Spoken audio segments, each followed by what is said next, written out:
guys, it's Kathy. I hope you're doing well. Thank you for everyone who visited the members only stream yesterday. I know it was a long one, which, cut my time real short for today's clips, but I think we'll make it. We'll figure it out. Every time I go live, my dog does this now. I don't know why. He's mad at one particular cat for no reason. This cat is the sweetest thing ever. So the cat just gets up real high, and the dog just barks, and the cat just looks down at the dog. Like, bonjour, Charlotte's here. So that was George Washington, if you didn't know. So remember that. And if anybody asks, that's George Washington. And don't let anybody, especially someone from Michigan, tell you different. All right. We are going to have to steal something from Bill today. Right from him. It's okay. You'll see. We're going to start off slow. Beck, I'm so sorry. So I got a clip for Beck today, but nothing crazy happens. Don't worry about that. That's going to go away in a second. But this is for Beck. Okay, not so. Well, Ms. Wilburn, somebody's gonna send you some. Your knowledge, you believe her to be an honest person? Absolutely. Thank you. Ms. Sandy, would you state your name for the record? Frances Fanning. And how are you related, or how do you know Miss? This is my granddaughter. And everything that she's testified here today, do you believe to be true and accurate? Yes, sir. And do you believe Miss Dempsey to be a truthful and honest person? Yes, I do. Right. Since there was no answer filed and the default judgment is granted, she is awarded an absolute divorce on the grounds of inappropriate marital conduct. Her proposed parenting plan will be adopted by the court, and I would suggest that you attach that to the final decree when you submit it for approval. I have submitted that as long with the parenting plan and final decree of the divorce files. Okay. And the division of property will be as proposed. So that will be the judgment of the court. No, thank you, Your Honor. I know nothing crazy happens, but it's Judge Wolf, so we get to watch Judge Wolf for a bit.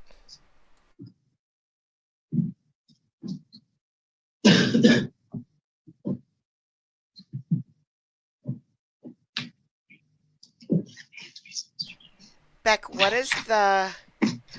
type of court does he not put on his does he not save on his YouTube anymore? It's not Chancery, it's not criminal, because I see both of them there. Or is it just some of the criminal? Chancery. That's what this is today. Chancery. 2025 CV 13 regarding the conservatorship of Timothy Jared Reese. Thank you, Judge. I'm here today with Miss Lisa Reese and Justin Reese, who are the petitioners in this conservatorship. I'm passing forward to the court the service return on the summons served on Mr. Timothy Jared Reese, but this is a petition for conservatorship, and Jared Reese has been in the care of his mother, severely developmentally delayed, cannot take care of any task of daily living, recently turned 18, and that's the need for conservatorship. All right, both of you raise your right hand. Let's place you under oath. Do you solemnly swear or affirm that the testimony you shall now give in this case shall be the truth, the whole truth, and nothing but the truth, so help you God? Yes. Yes. Ms. Reese, can you please state your full name? Lisa Diane You'll Reese. come over in front of the microphone, please. Lisa Diane Reese, And where do you currently reside? 850 Brazel Road here in Waverly. And who resides with you? My husband, Tim, and my son, Timothy Jared. I want to live on Razzle Road. and myself.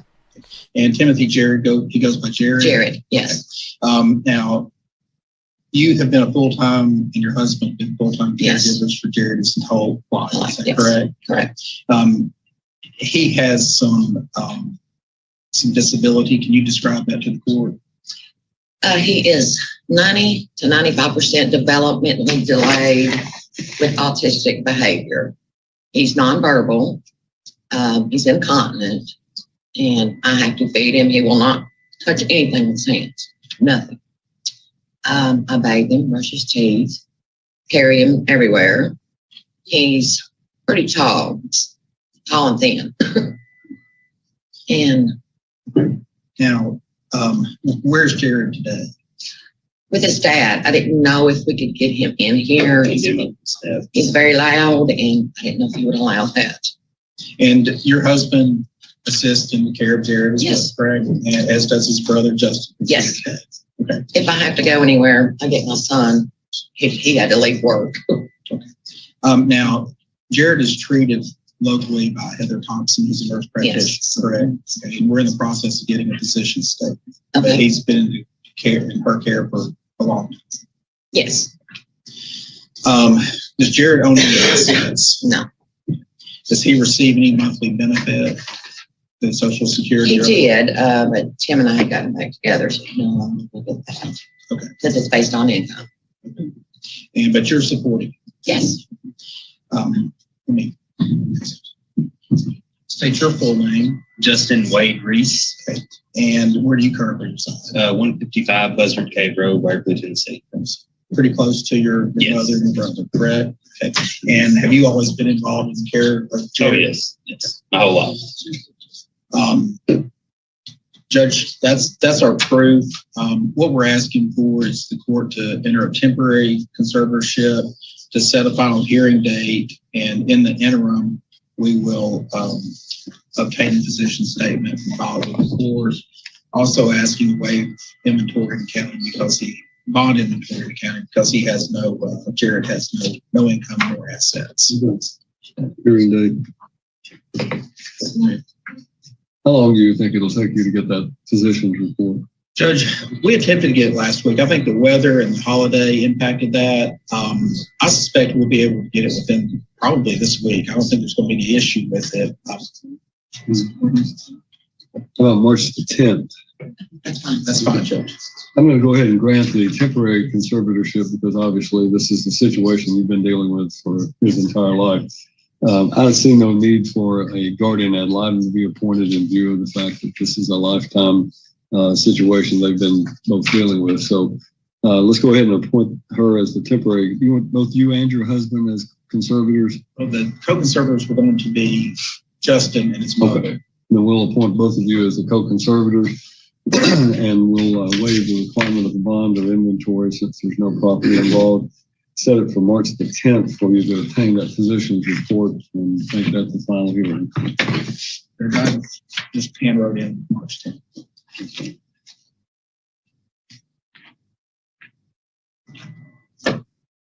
Thank you, Judge. All right. Thank you.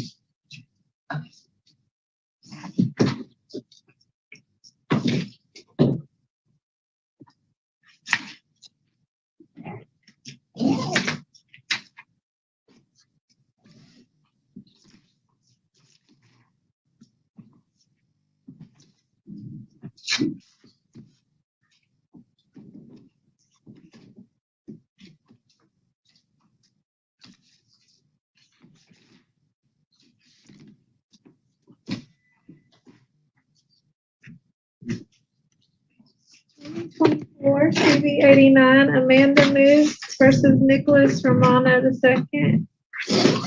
Judge needs a better I think I chair. gave you my docket. He doesn't even have a big back on it.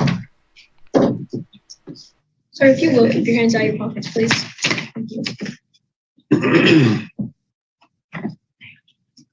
Both of you raise your right hand. Let's place you on your oath. Do you solemnly swear or affirm that the testimony you shall give in this case will be the truth, the whole truth, and nothing but the truth, so help you God? Yes. All right, you are Amanda G. Moose. Is that correct? Ms. Smith, you are here today because you filed a complaint for divorce using a form the state provides online to individuals who wish to represent themselves. That form contains certain statistical information. Is all of that information true and correct? Yes, Your Honor. You've also submitted a marital dissolution agreement that purports to bear your signature and that of your husband. Is that your signature on that agreement? Yes, Your Honor. Do you believe that agreement fairly and equitably divides all of your property and distributes all of your debts? Yes, Your Honor. Anything between you and your husband is not addressed. No, sir. All right. And are you Nicholas Romano II?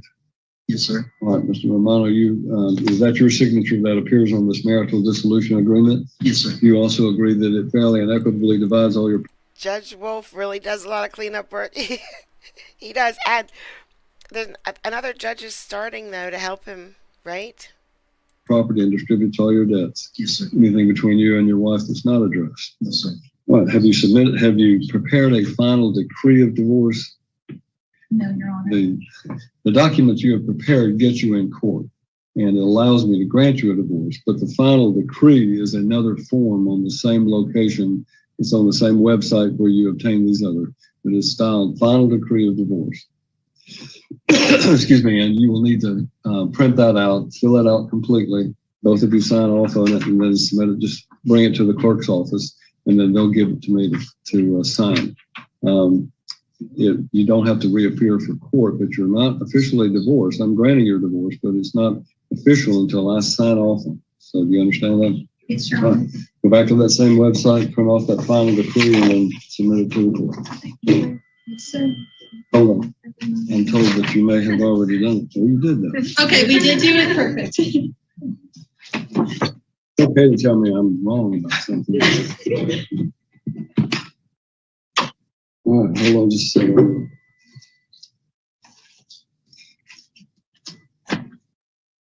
When I'm telling you that you didn't do something and you know you did it, it's okay to say, yes, I did. So. No, it's not. Don't argue with the judge. Don't listen to him.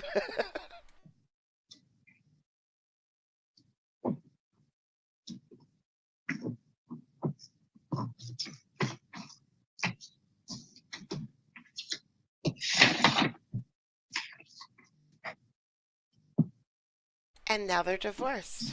See, he's signing.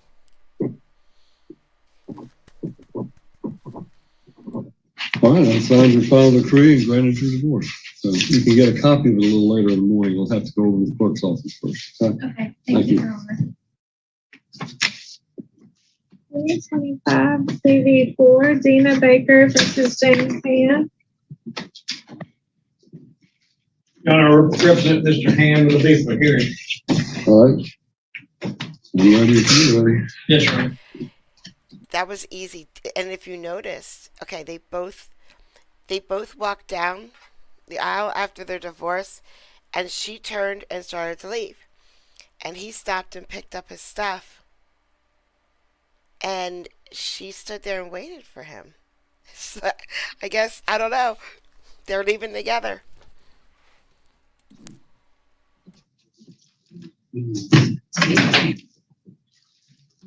Ms. Baker is listening for a hearing, which means that you are going to be No criminal right now.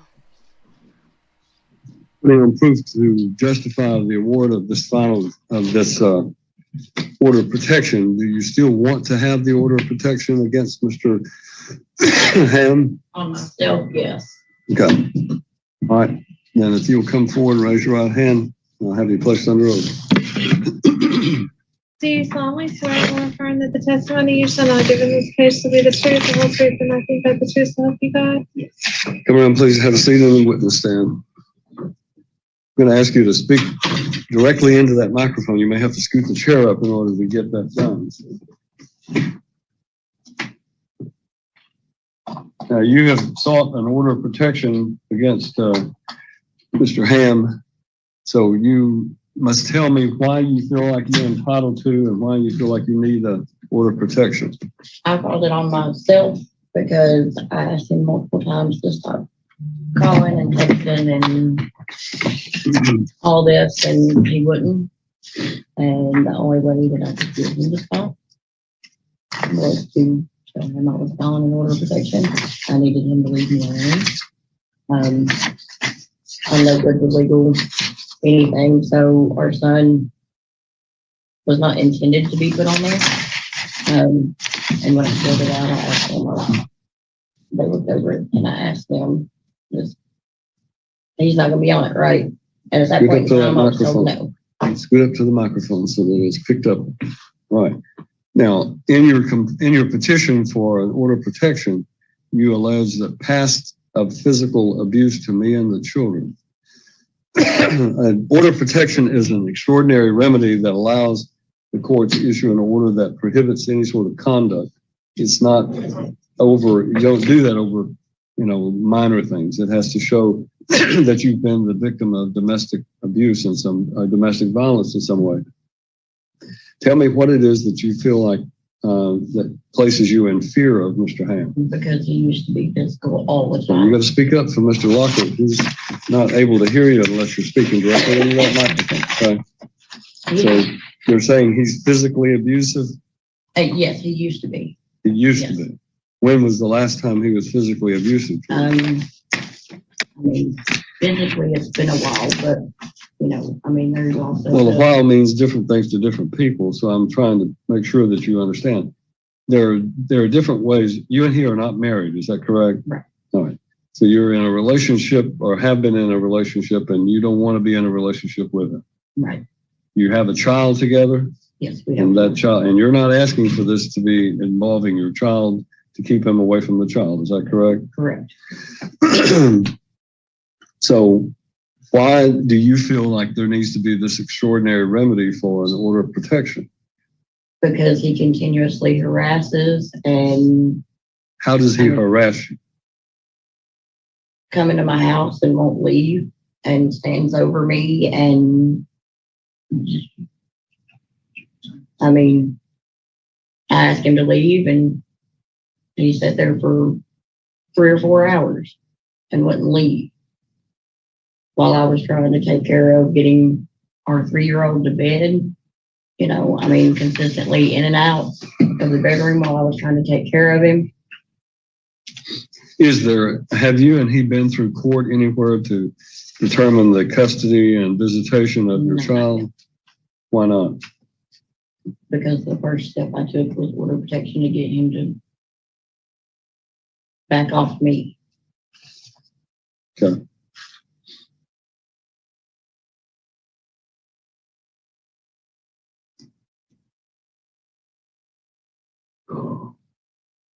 Anything else you want to tell me about this situation? I just need him to leave me alone. Unless it's about our children, there's no reason he should contact me. Mr. Lockhart, do you have any questions for this witness? Just a few, Your Honor. Do y'all have one child together, is that correct? We have 4. Four But yeah, together? 1 under 18. Okay, all right. And that is a 3-year-old? Yes. And have you allowed him to visit the 3-year-old? Up until the order of protection, he was going to where he is staying at his mother's. And then once the order of protection, like I said, when I filled it out, I had asked them to make sure it wasn't going to have him on it. But because I'm no good, I'm not going to lie about it, I'm no good with anything legal. And then the day he was supposed to be served, I asked them again. They told me, we're fixing to serve him. I said, okay. Our 3-year-old is there. He is not on this, right? And then I get a phone call from his mother saying that apparently the 3-year-old was on it and I had to go pick him up. So I did.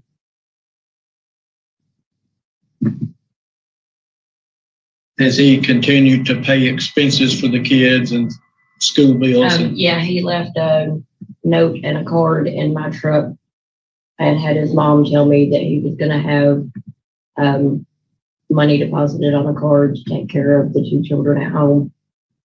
And then, as far as I know, he's been helping the other 2 in college. I've gone back and looked at some of your social media posts, And all the way up through June of this past year, you bragged about what a good man he is, how good he is to you and the kids, fixing you special meals on special occasions, allowing you to be the mother of this youngest one. I've not seen anything but glowing praise for him all the way up to this past summer, less than a year ago. Because with a narcissist, when you don't praise, I mean, there's a lot behind closed doors people don't see. And within the past, I agree with that. You have to keep praising. Some people need you to continually praise them. Yep. 2 years, what has he done to physically abuse you or the kids? When you don't, I didn't bring it in with me because I couldn't have my phone, but I have pictures of red marks on our 3-year-old son from where he got upset and spanking. With his hand? Yeah. So you don't think he should spank the 3-year-old? Well, I mean, spanking is one thing, but leaving marks on him is another through their clothes. But that's only been once, and I'm trying to benefit of the doubt that, you know, I was at work. So is it possible that you've gotten a boyfriend now and that's when your attitude has changed toward Mr. Ham? No. No? Did you leave because you've got another boyfriend? So you don't have another boyfriend? No. And you didn't confirm that to his mother? I've never confirmed anything to his mother about having a boyfriend. Did y'all have a discussion about you having a And boyfriend? she's asked me if I had somebody, and I've told her no.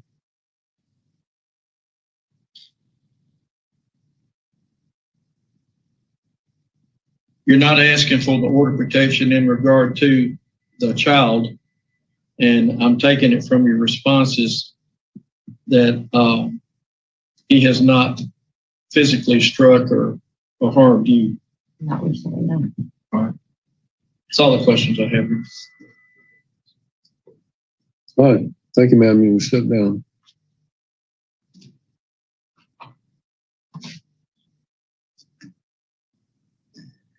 This petition is brought pursuant to 363602 of the Tennessee Code, which basically states that any domestic abuse victim, stalking victim, or sexual assault victim who has been subjected to, threatened with, or placed in fear of domestic abuse, stalking, or sexual exploitation of a minor, sexual assault or human trafficking offense may seek relief under this part by filing a sworn petition alleging domestic abuse, stalking, sexual exploitation of a minor, sexual assault, or human trafficking by the respondent. That's what an order of protection is designed to protect a person.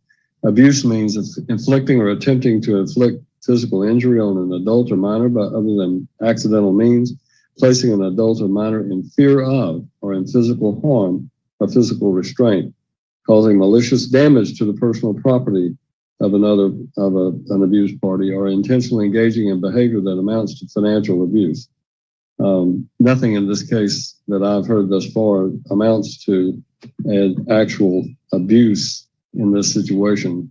And there are other remedies that are available to you. If in other words, you and he have a child, you need to get into court and have an order put down that determines who is the primary parent for that child and who is, what is the obligation. If you're going to be the primary parent, for example, then he needs to have an order that a parenting plan that allows him to have visitation with the child. And that court can then, either in juvenile court or chancery court, you've got two options. But once you file in that court, then in that court, you can have a restraining order or an order that puts down that regulates how often you and he have contact and under what circumstances. And if he violates that, then that becomes contempt of court because of a violation of the court order. But this does not rise to the level, in this court's opinion, of a domestic abuse or domestic violence case. And therefore, I don't find that an order of protection should issue in this case, because there are other alternative and less drastic means that you can pursue to try to obtain what you want. So I'm recommending that you either consult an attorney if you wish to do so, or B, that you go ahead and file something even in pro se in juvenile court, where since you have a child together without being married, juvenile court has jurisdiction. You can also file something in this court, but juvenile court will give you a quicker remedy because they hold court on a weekly basis. So I am dismissing this petition because I do not find that it meets the criteria for an order of protection. Thank you.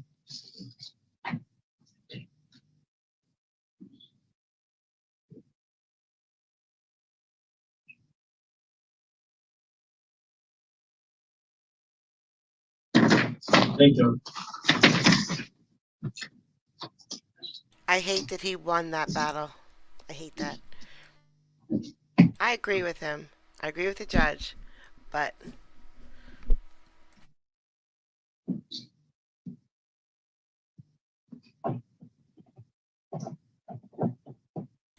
how are the parakeets? Do you still have them, or did you give them back? 2025 CV8 regarding Matthew Abbott.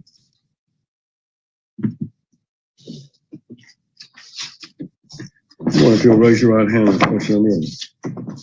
Do you solemnly swear or affirm that the testimony you shall not give in this case shall be the truth, the whole truth, and nothing but the truth to help you God? Yes. Good morning. You are Matthew Douglas Abbott. Yes. Mr. Abbott, you have asked to change your last name to honor your grandfather. I need to make sure that you comply with the state law. Are you asking to change your name to avoid your criminal prosecution? No, sir. Or are you asking to change your name for to avoid your just debts or creditors? No, sir. Are you asking to change your name for any inappropriate or illegal reason? No, sir. I'm going to ask you to sign off on this order that changes your name. And if you will sign here on the bottom, and you can use your new name, and I'll fill in the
You're asking to change it to Matthew Abbott, I'm sorry, Matthew Douglas Heike. How do you pronounce it? Hika. Hika. Okay.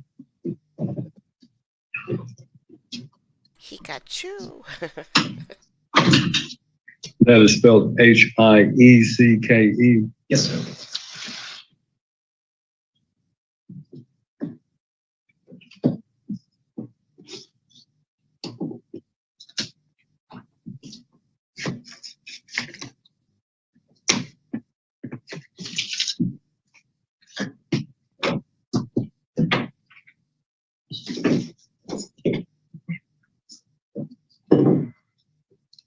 All right, I've granted your request for a name change and signed your order. You can get a copy a little later in the morning once it's over at the clerk's office. All right. All right, thank you.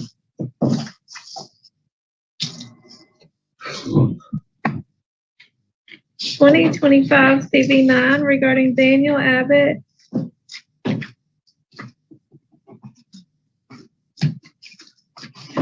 If you'll raise your right hand, let's place you under oath. Do you solemnly swear or affirm that the testimony you shall not give in this case shall be the truth, the whole truth, and nothing but the truth to help you God? Yes. Give me the wrong phone.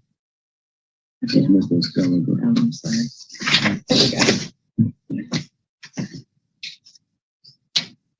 Oh, you're Daniel Lee Abbott, is that correct? Yes, Your Honor. And you also, this must have been your brother that was here earlier. And you want to change your last name as well to honor your grandfather? Yep. And is my understanding you are not changing your name to avoid any criminal prosecution, is that correct? Yes, sir. You're also not changing your name to avoid your just debts or creditors. And I'm going to ask you, if you will, to sign off on that final decree. Leave the docket sheet.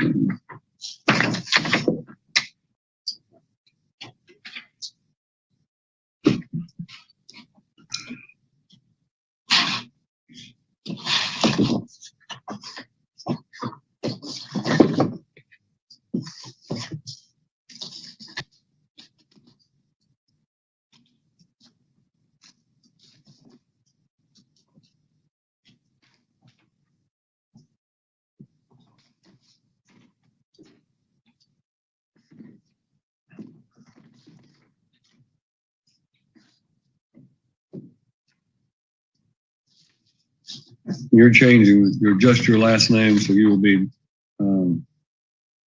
Daniel Lee. How do you pronounce it? Hika. Hika. Daniel Lee Hika. All right, I will sign your final order and you'll get a copy of it a little later in the morning. Okay. Thank you so much. Thank you. All right, that's heartwarming. That was very sweet.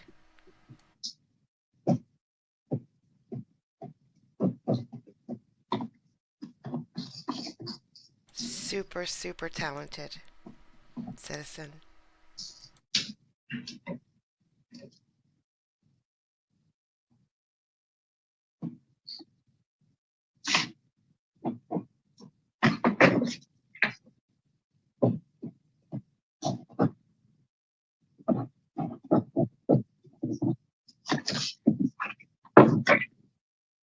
All right.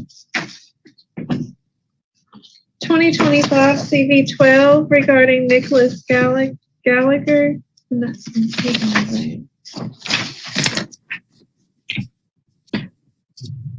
Good morning. Morning. Are you Nicholas Gallagher? Yes, sir. All right. I'm going to ask you to raise your right hand. Let me place you under oath. You solemnly swear or affirm the testimony you're about to give in this case to be the truth and the whole truth and nothing but the truth, so help you God. Yes. All right. Mr. Gallagher, you've asked to change your name, and you're asking to change your name from Nicholas Gallagher to Nicholas Whalen. And is that Dunamis? Dunamis, yes. All right. Dunamis, D-U-N-A-M-I-S? Yes, sir. Mr. Gallagher, are you asking to change your name to avoid your just debts or creditors? No. Are you asking to change your name to avoid criminal prosecution? No. You've set forth the reasons why you're willing to change your name, and I will approve that. But have you prepared an order? I don't think we have an order. You'll need to go back to the form where you printed off this and prepare an order that changes your name. And until I sign off on that order and it's filed with the court, your name will not be changed. So, you understand? You'll need to submit an order for us to sign. Yeah, will I need to go back into court, or is it fine if I just submit that order? No, you can just submit the order. You will not have to reappear. Okay, perfect. Yeah. They have given me a copy of an order, but I want him to sign it. You're local, right? I mean, you may be at work, but it's not a problem. No, sir. I'm working in California for the fires. Oh, okay. Right now, so I thought everything I needed, but if there is something I need to do, then so be it. I'll make it happen. But well, let me just say this: based on what you're telling me that you're up to in California, I will have the clerk go ahead and fill out an order. We have a form that I can use, and I'll fill it out and I'll sign it today. Okay. Okay. You'll need Perfect. to get a copy of it. You won't be able to sign off on it, but since you are here to testify, we'll do it for that. We'll have an order ready for you to get a copy later in the day. Okay. Thank you, sir. All right. Stay safe. I will try. All right. Thank you. That's not very reassuring to when you're working in the fires out there in California to say that you're staying safe. Where? Do you mind if I ask where you're located? I'm doing NorCal fires, so we're working all the. I work in the telecom generator business, so we basically bring all the power back up to whatever's burnt down. So. Well, I appreciate the fact that there's a need for that. So stay safe and good luck. Thank you. Yes, sir. I appreciate it. Thank you. No problem. All right, call on next case. 2022 CV11 Misty Gravely versus Philip Gravely.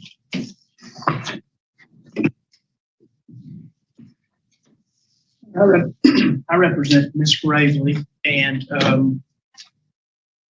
this is a petition that was filed by her ex-husband, and he previously was represented by Mr. Marcus Knowles. Mr. Knowles withdrew. I then, representing the respondent, filed a motion to set this matter for final hearing. Mr. Gravely did not show up at the hearing wherein today's court date was set. I submitted an order setting it today for final hearing, provided that order to him at what I believe to be his address as provided to me by my client, and he is not here. So I would ask the court to dismiss this petition that he filed, and my client has incurred attorney's fees. If the court would like to hear from her, I would ask the court to consider a judgment of attorney fees, given that he filed this petition and did nothing. Well, number one, he's not here to prosecute his petition, so I'm going to grant your request to dismiss. You can submit a fee petition if you wish to, and I'll consider it. So. Okay, thank you, Your Honor. It'll need to be in the form of an affidavit. Yes.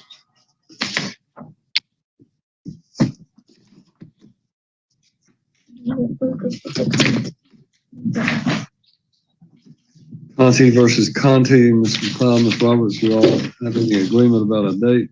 Yes, Your Honor. What we've got, I just want to, I'm new to this case, but Sammy Bates was representing Mr. Conte. He proceeded for a period of time pro se. He has now retained me, and I'd like to just make sure that the order is, that the court file is in somewhat of order. It's kind of in a disarray right now.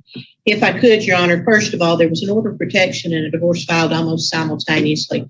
The divorce file is the 74 order. The order of protection is 79. In the 79 case, 2279 case, there was a hearing held and an order entered that extended the temporary order of protection until December of 2022. Then after that, there was an order in the divorce case, the 74 hearing in September 28th, specifically of 2022, that consolidated the 74 and the 79. But then in December of 2022, on a review hearing on the order of protection, the order of protection was dismissed. The impact of what that did, Your Honor, is that the only residential time that my client was afforded was in the extension of the ex parte order of protection. So there was never a corresponding order. When it consolidated, the language of the order did not state that the visitation was adopted or the residential time was adopted. So I want to make sure with this order, Your Honor, that we're going to do that I have permission of the court to incorporate the residential time that my client, because technically the 79 case is dismissed, even though it was consolidated. If somebody goes to the divorce file, my client doesn't have any residential time. And so we've got to put that in there. So with Your Honor's permission, I'd like to do that. So additionally, because it went on in September of 28 in the divorce, it set forth that the parties had joint decision making, and it set forth the parental rights, but it didn't state any residential time in that. So that's been a problem because my client, the children were ordered to go to counseling, and apparently they've been doing some teleconferencing, and my client's been denied access to any of that. I know, and I've contacted the school. He has gone to the school to ask to be provided information. Well, the only order that they won't give it to him because there's no custody order down. So it's really been a mess that my client has kind of been butting his head up against. And so that's what we did. Also, Your Honor, previously, I think Ms. McLeod has now showed me there was an order, there was a motion to compel to waive mediation and set for a final hearing. Even though there's a reference in the divorce file, there's not an order entered. So I filed this asking it to be set for mediation. And the reason I'm doing that, Your Honor, is I don't know that we will be successful, but I think with the attorneys we've got involved, we have a better chance of being successful. But I didn't want, Your Honor, no disrespect, I didn't want you to waive mediation and then under the current rules that Your Honors have set, then you're stuck, you have to hear everything in this case. And the reason I'm saying that is I want to file a motion to extend my client's visitation, and this is again, you're not going to be here. So if you waive mediation, then I've got to wait 4 months before you come back to get my client any additional resident time. But that being said, we have gotten together, we've gone back and we have selected Doris Salinas as a mediator, and we're setting it for the 22nd at 1 o'clock. Right. And Your Honor, I just want to kind of come back in on what Ms. Roberts is saying. Yes, this has been chaos on the orders that we have. We have to have some clarity. Mr. Conta has been having visitation with his children according to the prior order, and I believe they've been splitting holiday time or alternating them some ways. But he does need some clarity. He should absolutely be able to receive access to all. Let's just do an order in this, on this motion today that adopts. And Ms. McLeod, do you have anything you want to say? No, Judge, I agree. If the order needs to be clarified. Let's just do one order that says that in order to clarify the rights of both the respective rights of the parties, that this court is adopting the prior visitation rights that Mr. Conti had under that order that was later dismissed, that the dismissal of the order of protection did not impede or impair his right of visitation under that order because it was consolidated, and therefore he was adopted as a part of the order of this court. So I think if you put it that way, it should take care of it. Your Honor, that's what I thought. Since it was consolidated, that it was. I understand the issue. Well, I do, and I agree that there needs to be clarification so that everybody's on the same, in the school system or anyone else is aware that he has these rights. It is my understanding too that my client has been receiving visitation as though that has been operating as it's supposed to. Well, it's just a scenario where there is. He is only given every other weekend. There's no other information. There's no other residential time afforded. Now, have they been able to discuss it? He's got something. Yes, but again, it's a situation where there's a non-enforceable issue because the order was technically dismissed as of December of 2022. And so that being said, we'd like to go on and get a final hearing date. Everything we need. We're going to mediation in April. So if Your Honor, and again, anybody can hear this case and maybe somebody with a fresh perspective might be somebody that would. I think everyone's touched on this case. Well, I don't think Judge Turnbow's had not Judge Turnbow. When you say fresh perspective, that only leaves one person. So. Well, and I don't know who's next after April. I don't know who would be here in May. We've got Judge Turnbow. Well, then again, maybe a little foreshadowing, but I thought that was the still the 2nd, 8th, 9th, or 19th. Those are March. May the 2nd, 8th, 9th, or 19th. Okay. Judge, I just want to say for the record that I'm perfectly fine with you hearing the final hearing. You heard the motion. I don't take offense to anyone wanting to get a judge to hear it that has a fresh perspective or has a quicker docket to get to it. So. And again, I thought that was probably me giving some credence to Your Honor, saying I think it would be more offensive if I told you I wanted you to hear it. So I'm just throwing you under the wheels of the bus there. All right. The second we'll get those dates and we'll confirm. All of those dates are good for me. Okay. I just can't do all of Judge Wolf set all of his dates on when my son's graduating, so he gets a free May. Oh, did you do that on purpose, Your Honor? I'll check with when they were going to. He found out when, so he gets May. He doesn't have to deal with me at all. So you're welcome. To be breath pressure. I'll be available any of those days. Okay, we'll pick that. He never had to tell her once to get closer to the microphone. Go back and pick those, and that would conclude our business, Your Honor. Okay. Thank you. Thank you. All right. There you go. That concludes everything we have today, huh? So Beck, that's what happened today. That's what I got for you today. Short and sweet and done. All right. Let's go to this girl. We have Ashley Croto, Your Honor. Oh, all right, we're on the record in 25 CR 11. People versus Ashley Grota. Ms. Grota is present for court today from the Delta County Jail. She's appearing virtually via WebEx, both audio and video. She is represented in this case by Mr. Lavrisha from the Public Defender's Office, who's present in court in person, and Ms. Bench is here for the District Attorney's Office. We're scheduled today for appearance on arrest warrant. A no bond arrest warrant was issued for Ms. Grota's arrest based upon an affidavit, and there was probable cause for a Class 6 felony attempted motor vehicle theft, a Class 1 misdemeanor trespass of an auto with intent to commit a crime, and a Class 2 misdemeanor obstructing a peace officer. Mr. Lavrisha, are you able to waive further reading and advisement as to those possible charges, possible penalties, and your client's rights? Yes, Your Honor. Thank you. And what are the people requesting in this case for protection order and bond conditions?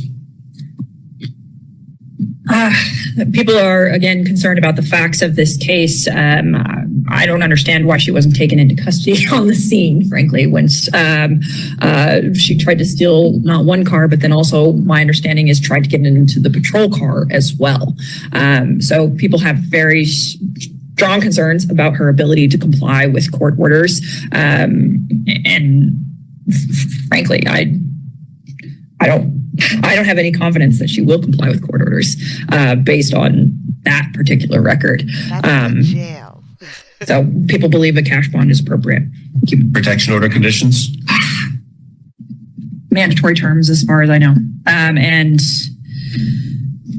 my intent is to hold her, but I think enhanced or intensive pretrial services is appropriate given, again, the allegations in this particular case. Okay. Mr. Lavrisha?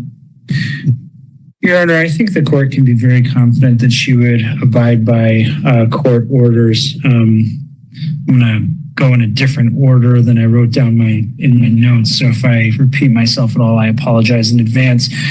She tried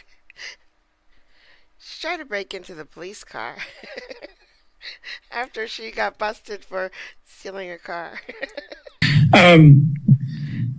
First of all, the pretrial services report is recommending PR release.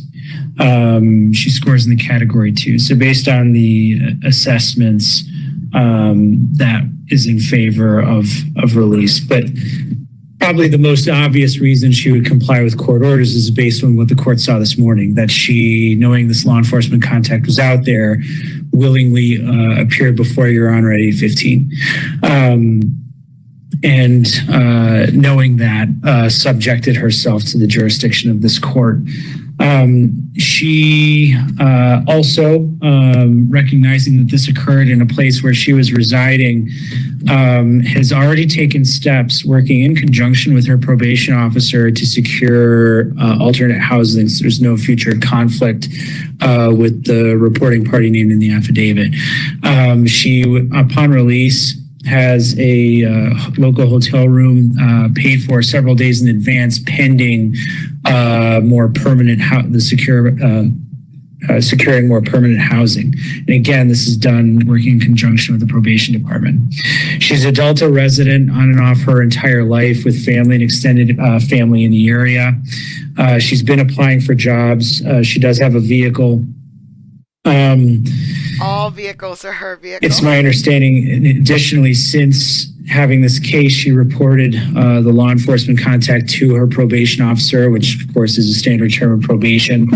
I think it's also worth putting out, Your Honor, regarding the allegations, they don't involve the use of force against any person or any attempt to injure or any attempt to damage property. There was a suggestion of trying to make the vehicle start without a key, but upon inspection by law enforcement as to what was actually done, the report was that there were just some screws loose, as opposed to trying to break the housing that contains the steering wheel or anything like that. So given all of those factors, Your Honor, given the fact that she appeared this morning, that suggests she will abide by court orders, that she will appear for court. And so given the recommendations in the standardized assessments, we'd ask for a personal recognizance bond. Thank you. Ms. Bench. I'm just going to disagree with Mr. Lavrisha's characterization of her turning herself in this morning. My understanding from being here was that she was unaware that there was a warrant and was actually very hesitant to be taken in. I'm also calculating, I noticed the number of FTAs is 17 in the past 5 years. I was just going through and trying to add up all of the ones that are reported in that far right column. I'm almost done. Apologies, we'll have a number for you in a second. It's all right. I know it's a lot. It's 92. Thank you. You know what though? I think pretrial services made an error on her criminal history because when I was looking at it, several cases are listed multiple times. So, for example, the 2 felony cases in 2019. So they're listed up the top and then in the middle again. But anyway, Mr. Lavrisha, you need a second bite at the apple? I don't think I do, Your Honor. All right. The protection order in this case is that Mrs. Grota shall not harass, molest, intimidate, retaliate against, or tamper with any witness or victim of the acts she's charged with committing. The non-monetary bond conditions in this case will include intensive pretrial service supervision with monitoring, no possession or consumption of alcohol, controlled substances, or marijuana. That's based upon her criminal history and her probation cases. And when considering on the type and amount of bond in this case, the court is considering the attorney's arguments, the statutory bond factors, the information in the pretrial services report.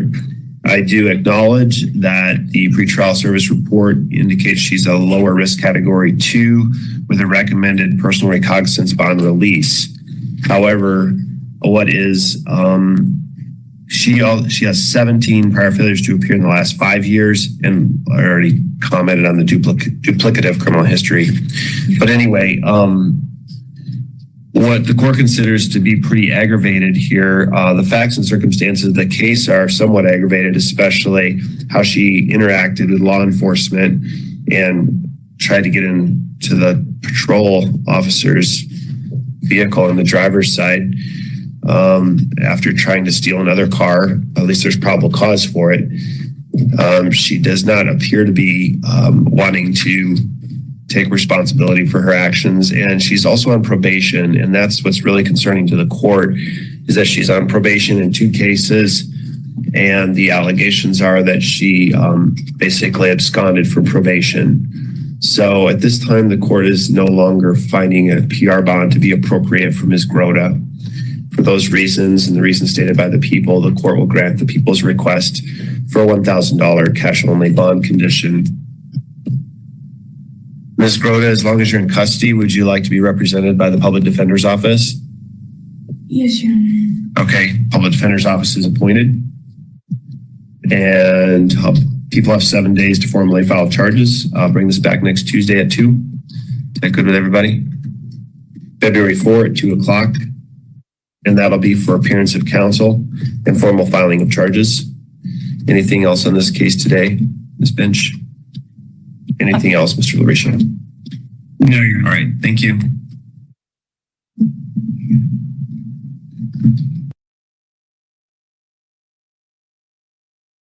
For that? Yes, you'll get it when you bond out. It'll be on your paperwork. Thank you. Questions about anything going on? Well, the protection order went into effect last week on Monday, and when I went to go pick up my daughter for this, for my time on this weekend, I handed her the letter and she took it to my mom to her room. I never went inside the house. I understand the story that you're trying to convince me of right now. You don't need to do that. I suspect the DA might convince me that neighbors saw you do something different, but I don't need to get into that right now. I've already given you a PR bond. You don't need to convince me of anything else at this point. I'm sorry. You're good. Okay. I got it. Do you know how to get an attorney on your case? I would like paperwork, please. Say it again. I would like paperwork for a public defender. I just heard you're a master plumber employed. Are you working? I am. I heard. That's what I heard. You are working? Yes, I am. Okay. All right. If you're indigent, then you may qualify for the public defender. If you're not an indigent person, then you're welcome to apply, but you might not qualify. So Okay, you might have to apply. You might have to hire an attorney. Thank you. Thank you. We'll see you then. Didn't make Mr. Lambert? Yes, sir. Thank you. Excuse me just a second, Mr. Lambert.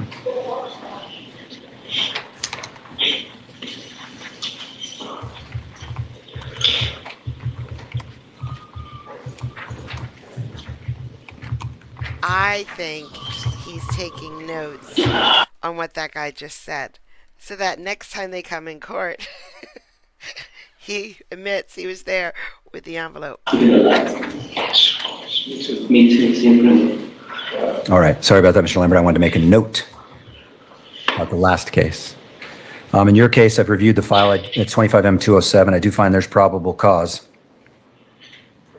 Am I allowed to speak on this, Your Honor? The court is issuing a criminal protection order in this case. That protection order tells you you may have no contact with the alleged victim, not direct nor indirect. Do you understand that? Yes, Your Honor, absolutely. All right, thank you. Regarding the bond, let me hear from the attorneys. If you would like to add something, you're welcome to do that, but let me hear from the attorneys first. Yes, Your Honor, Mr. Costa, you want to go first? Yes, Judge, I would be requesting a secured bond. Oh, did you ask? I did, but I don't mind. Does whoever wants to No, go first I'll is wait. fine. Sorry. Yes, Judge. I would like to point out in the police report or the arrest report Yes. that there are some issues with the facts of the case. Ms. Lambert did remove all of her items. This address is not listed on the original protective order. This was Mr. Lambert's home, and when he arrived, Miss Holly Lambert was not there. All of her items were gone. How did you know that? Because that is what she says to the police officer in the. Well, how did he know that? Because he arrived and they were all gone. How did he know they were all gone? Because that's not her home. No, because he went in through his open back door. That's how he knew it. An open sliding back door into a residence that he didn't have a key for. That's how he knew it. Continue with your argument. Yes, Judge. Well, besides going against the probable cause of the arrest, that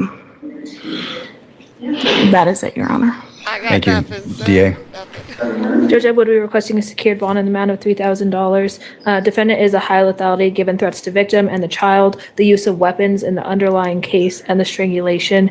He is also a high risk to reoffend. There is a significant risk to the victim, and she has reached out to our office, and she is, I did expect her, but I don't see her here today, but she did convey that she was scared for her safety. Thank you. Mr. Lambert, you want to say anything? Yes, I do, please. Okay, I can tell you your attorney for sure doesn't want you to say anything about the facts of the case, but the floor is yours. Go ahead. So you had a question on how I knew that there was nothing in the house or that she had vacated. She had told. I'm just going to interject right now and tell you that it's probably best to just not say anything at all. Okay. You good? Yes. Okay.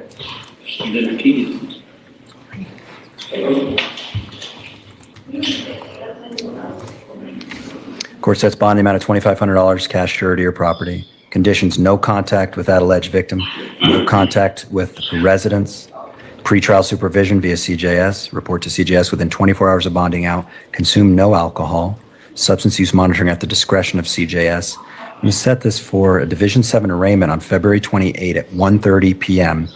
I'll note that your other case that I issued the criminal protection order in, Yes, sir. that's set separately already in Division 12. If you want these cases to be together, the attorneys will have to coordinate that. It's easy to do, but they have to coordinate it with the Division 12 so you don't have two different dates. But for now, February 28th with me, March 7th with Judge Mulvihill in Division 12 on the felony case. Absolutely. May I ask one more question? Yes, sir. So for her, how would I know, how can I move back into my home, and how do I make sure that that's okay? Like, I can tell you, I can't really give you advice. What I can tell you is going to a place and going in through a back door, that happens to be open is not the way to do it. That much I can tell you for sure. As far as knowing that whether it's clear to go there are ways to do it, and people do it all the time. They don't do it that way. So what I'll tell you this, when you post this bond, I assume you can post this bond since you posted a $25,000 bond.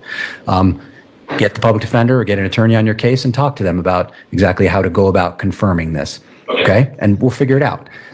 What I can do is, actually, I'll take one step in your direction here. I'll ask the DA to confirm, not necessarily tomorrow, but certainly before February 28th, with the named victim in both cases, confirm her resident status, that she's still actually living there. I know that was the last I heard as of very recently. Jen, you fix it. Even if she has moved some belongings elsewhere for safety, allegedly. Confirm her resident status, and if there's a time when she will no longer be residing there. If we get an answer, then we can clear the path. Thank you so much. Clear the path. Yes, Your Honor. All right. Do that, Judge. Vision 12, 20. Clear the path. Clear the path. This is the same judge that said yesterday, I don't understand. I love that. I just love that. Okay. Different judge. Mr. Luna is present. How would you like to proceed? Your Honor, at the last court date a few weeks ago, we had discussed finding outpatient programming for Mr. Luna's restoration services. We've been in contact with the people and also with Ms. Charity Bellardine from the jail. And I learned that no outpatient services have been coordinated. And so, unfortunately, the other option is inpatient, and that's where we're at. I'm very impatient. When you say inpatient treatment, for what purpose? Restoration services. Okay, and so have they given us an indication of how long that's going to take?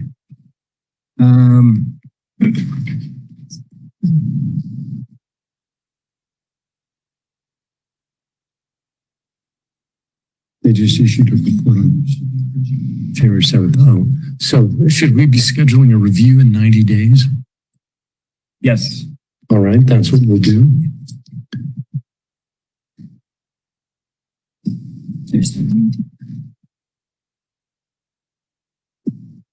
We're going to review this matter on April 29th at 8:30.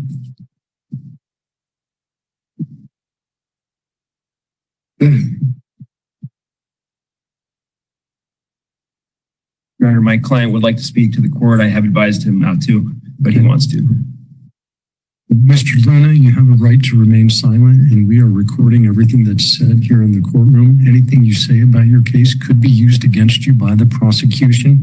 One of the reasons the state of Colorado provides you a court-appointed attorney when you're incarcerated is so that the attorney can speak for you, and that way you're not in danger of harming yourself. I highly encourage you. If you have something you need to say to me, I am happy to listen to you. Your Honor, I understand that I'm pending this competency hearing, and me and my attorney are getting along. We're communicating a lot better.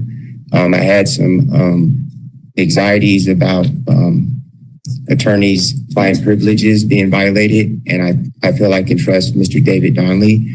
But I will go ahead and talk about the day of my preliminary hearing. I will bring that back to the attention of the courts. That morning I was set to have my preliminary hearing. I sat down right there and I overheard the DA state that Mr. Luna is having his preliminary hearing. Mr. Donnelly shows up late and comes up to me and talks me out of it. I felt under duress because I was set to have it and I wanted to have that morning. But he talked me out of it under good faith. I believed he had my good interest with that. And I'm just putting that out there that, I'm just waiting to see what's going to happen with that. And I also want to put that I had wrote several letters to Michael Allen, district attorney, and Forrester. I have some things to talk about, and I'm hoping Mr. David Donnelly represents me and defends me with that, what I'm about to speak on that. But I'm just let it be known with the DA over there what's going on, and I'm hoping that he does what he says he's going to do. There's something that with this competency is putting this all on a hold, and I just want this to be on the record because it's going to be a while before we can move forward. That's it. I completely understand. It is on the record. We've made note of it. As you heard me explain to you before, we have to get an answer on competency before we can then move forward with the case. So we have to take these things one at a time. Once we figure out the answer to competency, we then address the issue of the preliminary hearing. Thank you. All right.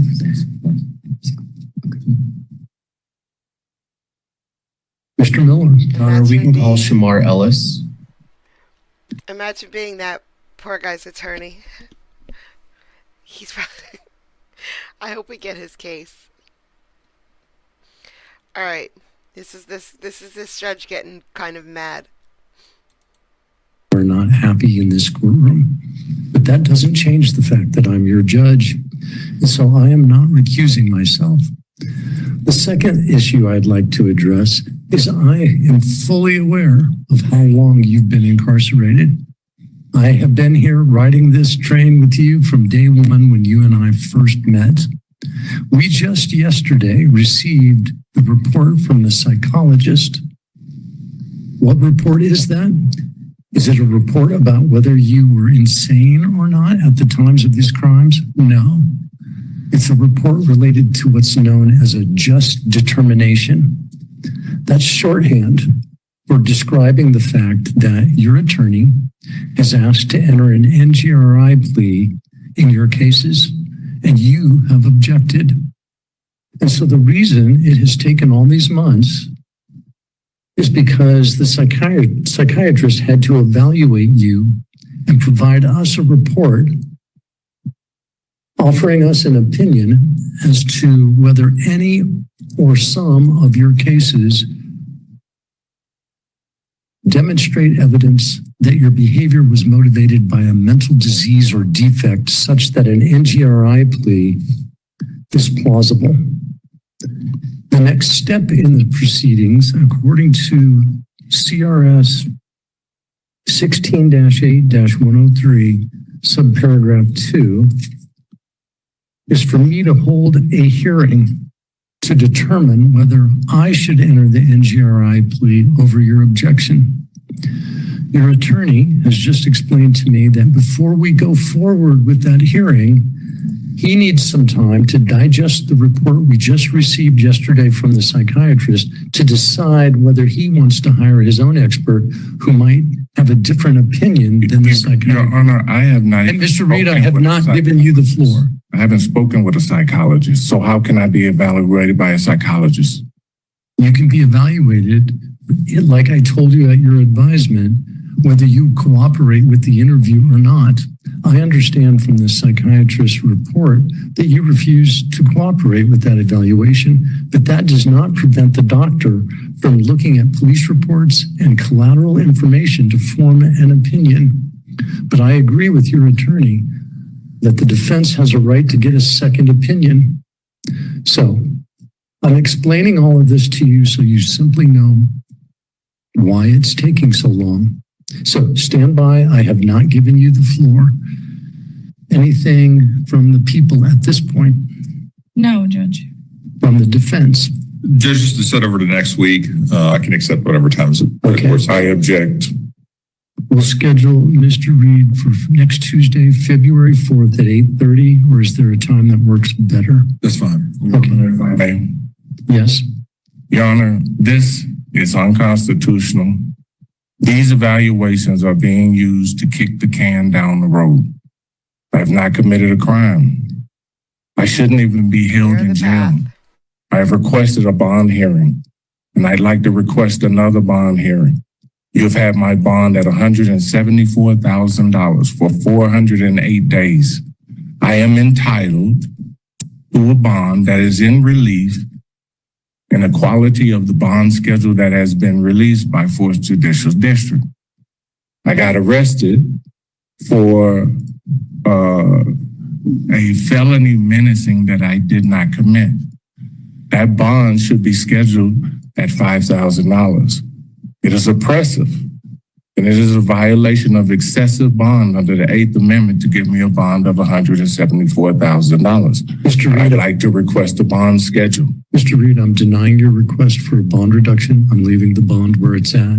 We'll see you next Tuesday at 8:30. Thank you, deputies. Mr. Reed's finished for today. Lord Jesus Christ, rebuke thee, Satan. Justice is justice, and you're not in charge of it, Judge. And the Lord will deal with you properly. You too. Okay. You want to come by and see? How you doing?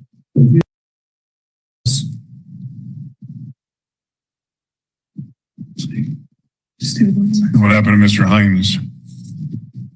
We're gonna there. Have another discussion real quick. Okay. 92 and 93, Delshawn James. Yes. 24 CR 3280, 23 CR 5404, People versus James. Entries? Kate Knowles for the people. Jim Zaria for Mr. James, who appears in custody. There we go. All right, set for arraignment. What are we doing? Your Honor, we have a proposed disposition for the court wherein Mr. James would plead guilty to a class 4 felony in motor vehicle theft with a cap of 5 years at Department of Corrections. And the people have noted that they have no objection to. He just said a cap of 5 years. This judge hates when they put caps on him. The DOC sentence running concurrent to the case that is in revocation status.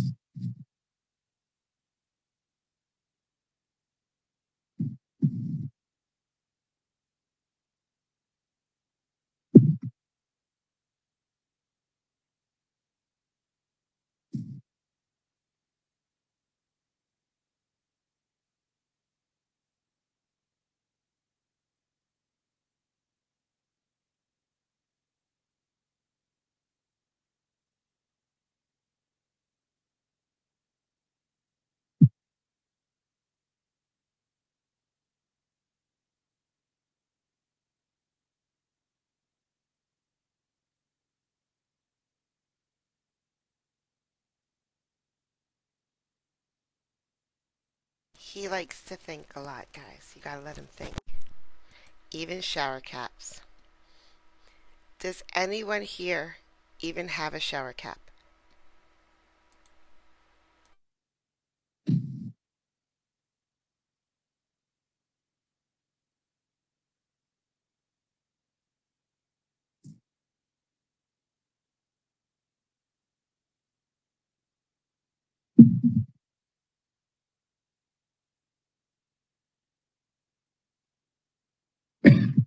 He's going back through every single thing this person has ever done in their life.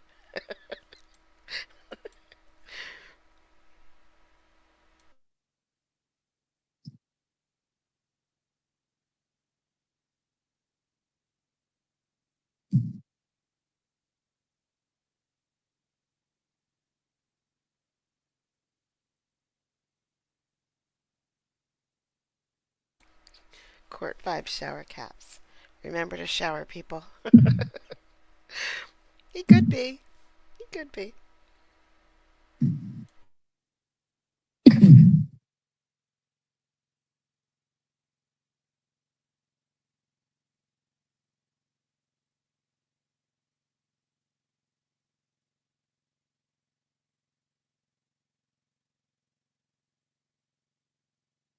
All right, so you heard your attorney announce the disposition. You want to plead guilty to an apparent added count 3, a class 4 felony motor vehicle theft in the 2nd degree. Your attorney and no, it's supposed to be count 2.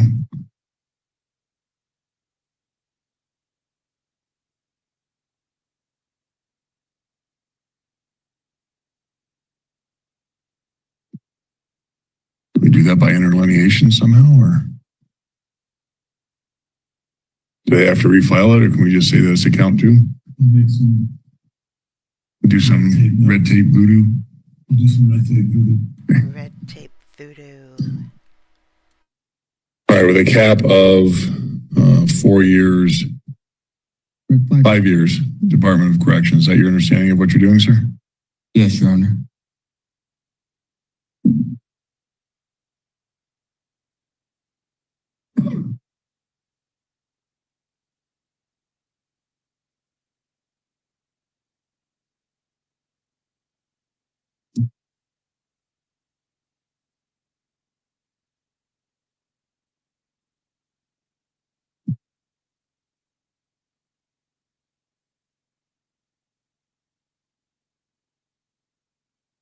All right, counsel, will you further advise under Rule 5? Sorry, Your Honor. We waive any further reading.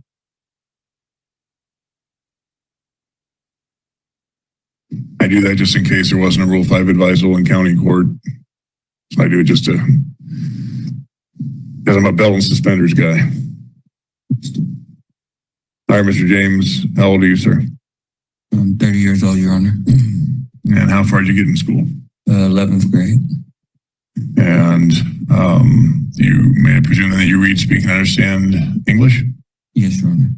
I ask that of everyone because paperwork's in English, these proceedings are in English, so just like to make sure. Are you a veteran of the United States military? No, Your Honor. Under the influence of any drugs, alcohol, medications, anything that would be affecting your judgment today?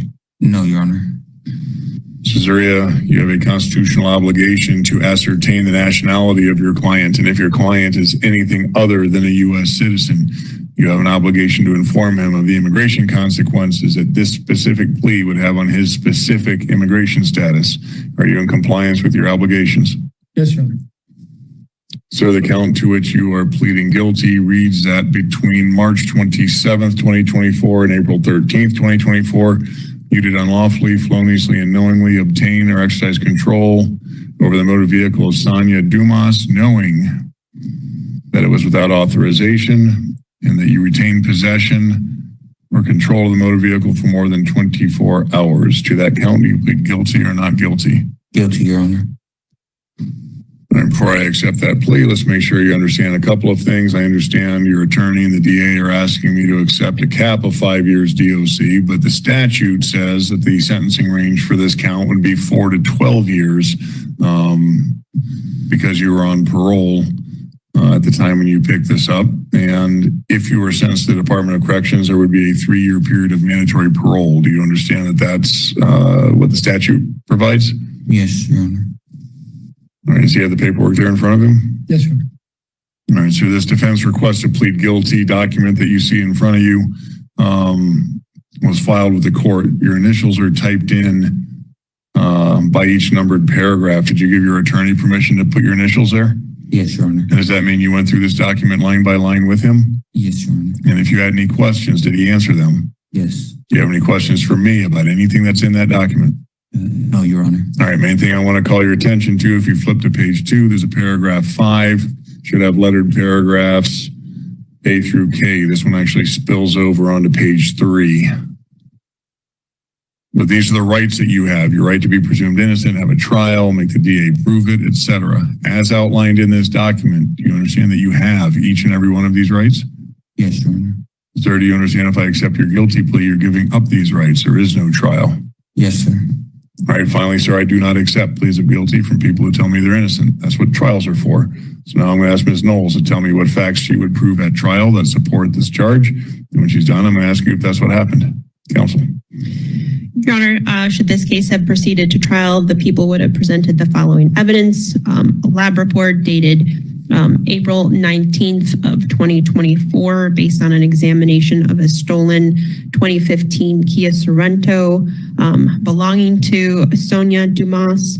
Her Kia Sorento had been stolen sometime between March 27th and March 28th of 2024 out of Aurora.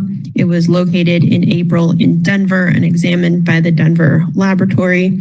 2 latent prints belonging to the defendant, Mr. Delshawn James, were identified in the front compartment of the vehicle.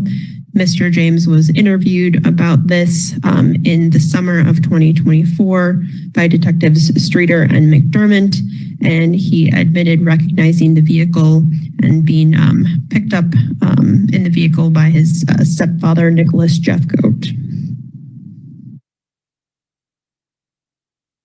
All right, is that what happened, Mr. James? You basically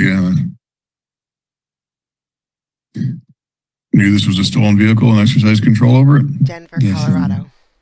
All right, now you know if I accept your guilty plea in 24 CR 3280, that will revoke the probation that you were on in 23 CR 5404.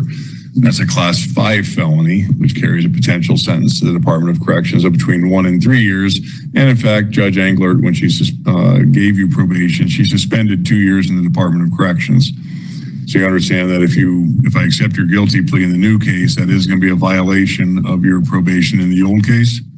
Yes, I understand this, Your Honor. All right, well, understanding all the rights that you have, the rights you'll be giving up, the potential penalties, the fact that this plea would revoke your probation in the other case, the older case, do you still want to enter this admission today? Yes, Your Honor. All right, then I'll accept your plea, finding it knowingly, intelligently, voluntarily entered into. We're getting a PSI. The defense is not questioning. I would defer to the court, Your Honor.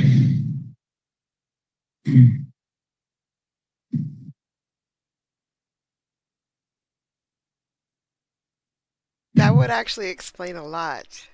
My notes reflected a 3-year suspended sentence in 23 CR 5404. Yeah, it's 2 year probation with 3 years DOC suspended. Yeah, so I think if the court is accepting the stipulation, the range for the court would be 4 to 8 years.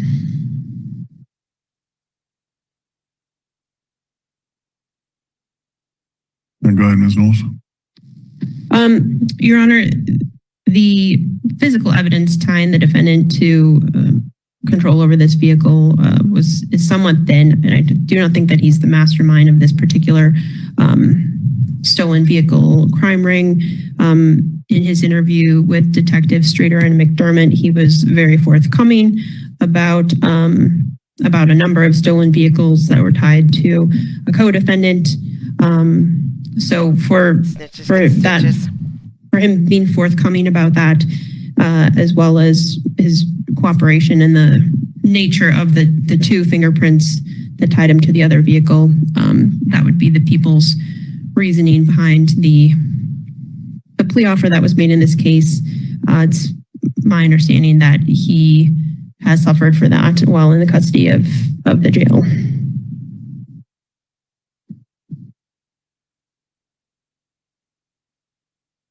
Counsel? Yes, Your Honor.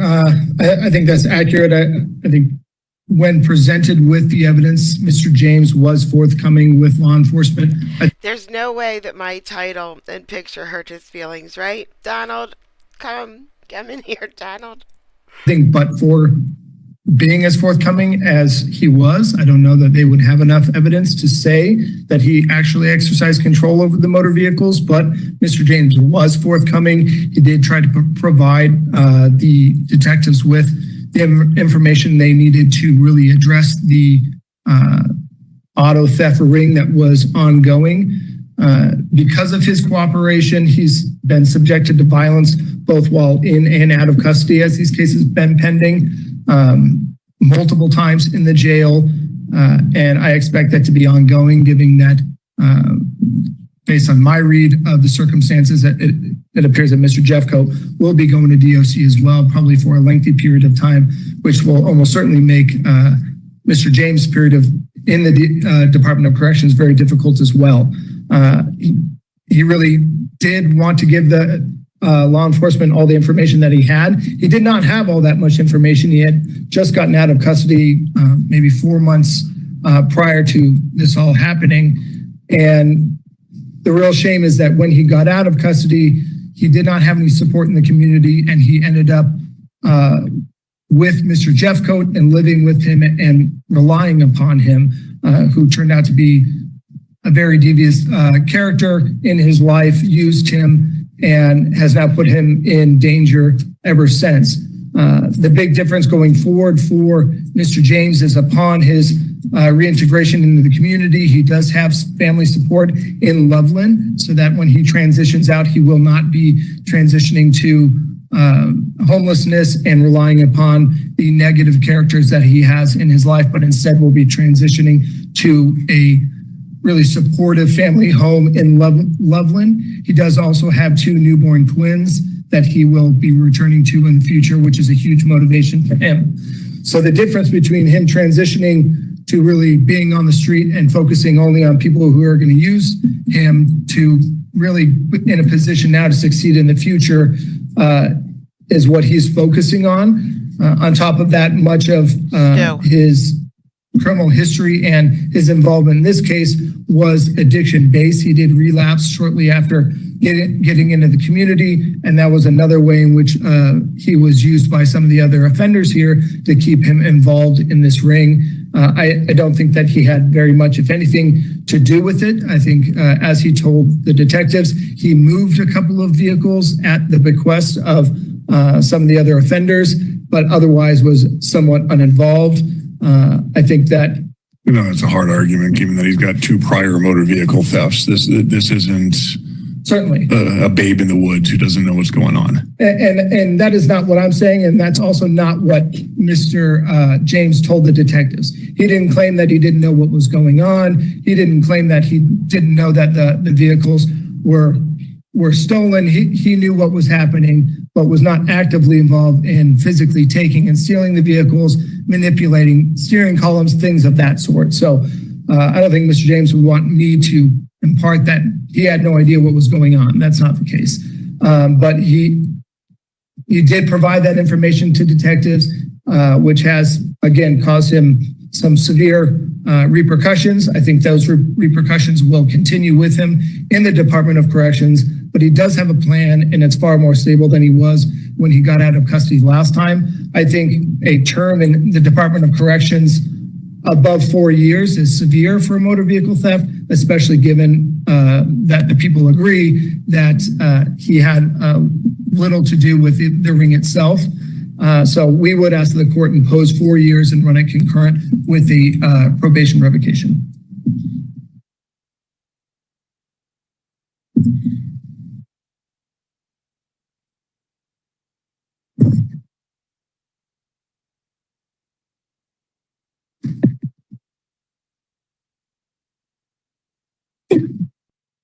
I'll give you a chance. Okay.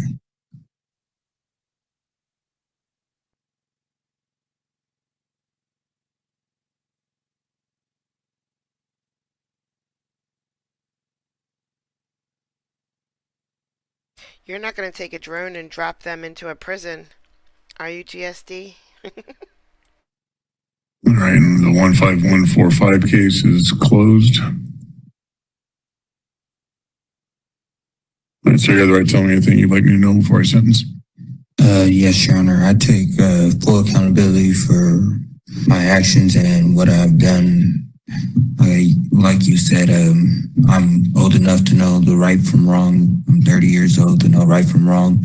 Instead, I'm not blaming nobody else for my actions and blaming nobody else for what I've done. Like I said, I take full accountability for my fingerprints being in that vehicle and being on there. Like I said, I relapsed, but further due to me being incarcerated now, I've earned a lot of certificates. I've been doing work to get my GED. I'm on track for my GED and stuff. And so when I go to the Department of Corrections, I continue this process to actually be on track and do the right thing and do what I have to do to continue.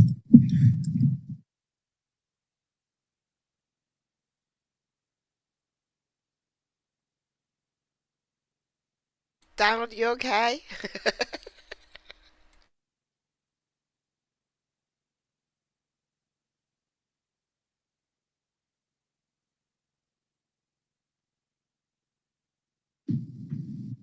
Well, Mr. James, you're putting things into a difficult position. This is your 5th felony. That's a lot. I disagree with your attorney at some level. 4 years on a motor vehicle theft, especially when it's your 3rd, isn't that big of a deal. More than that is probably earned. Motor vehicle theft cases are not victimless. You steal someone's car, they lose their job because they can't go to work. Most people in this country are one paycheck away, one missed paycheck from being out of their house or their apartment. You take someone's car, someone loses their job. Can't Kid can't go to soccer, kid can't go to school. Yeah, these are serious cases and people suffer from them. This is your third conviction on a motor vehicle theft.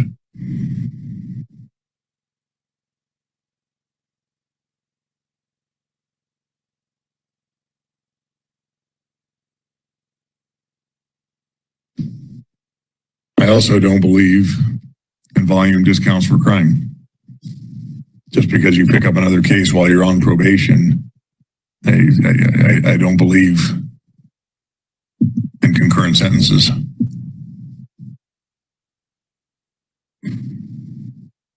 I do acknowledge that at some point it's piling on. And your background doesn't, and there are people that are worth piling on to. Don't get me wrong. I don't know that your background means you are. What's this pre-sentence confinement credit in the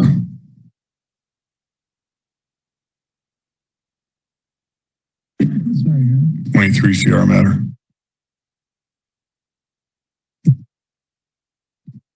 Sorry, Your Honor, I have it here.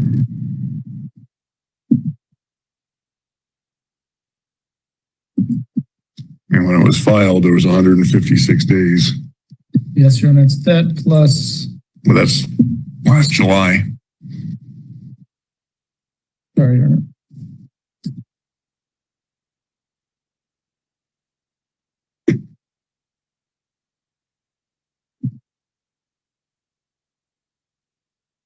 That plus 77 days, Your Honor.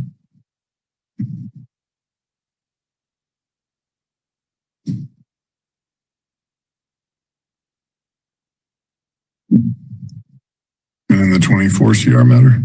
The 77 days.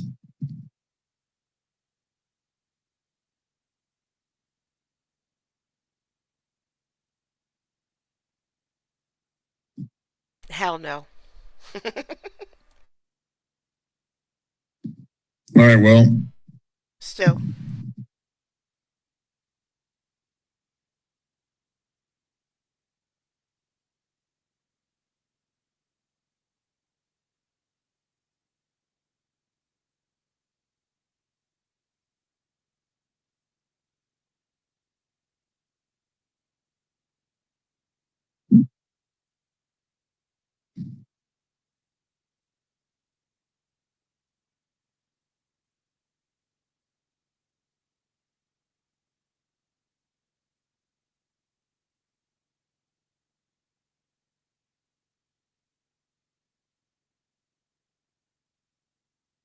Monica, thank you. I'll put the pictures up while he's thinking. This is what Judge Egler told you was going to happen. I'm going to give you 3 years in the Department of Corrections and 23 CR 5404. There's a 2-year period of parole, and we'll note the 233 days of pre-sentence confinement credit.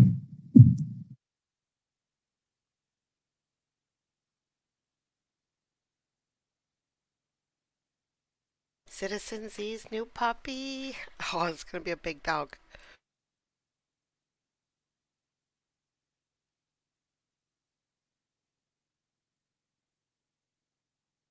Mr. James, I'm not going to stack 5 on top of that. But your sentence in 24 CR 3280 is going to be consecutive because there needs to be a penalty for it. I will sentence you to 2 years, Department of Corrections, with a 3-year period of mandatory parole consecutive to 24 CR 5404. And I understand that's me going below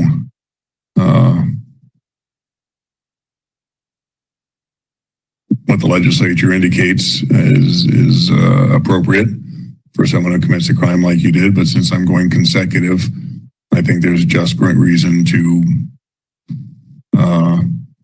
depart below the 4 that is normally the mandatory minimum for someone like you. And I'm going to do it at 2 years because I am going consecutive.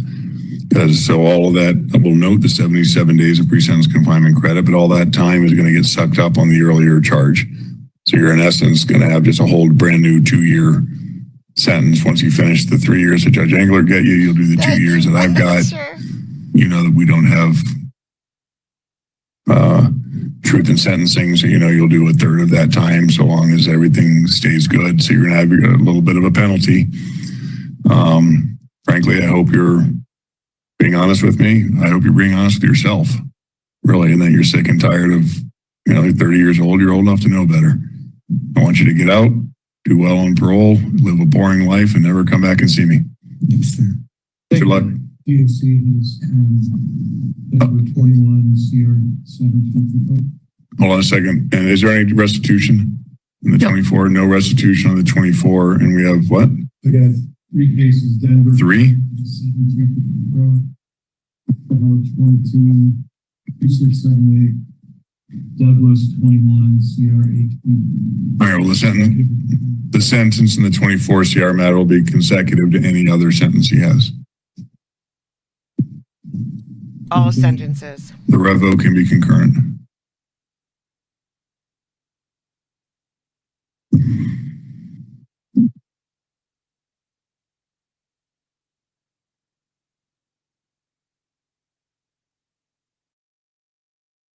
All right, so usually I end on Judge Fleischer, but this is what happened today.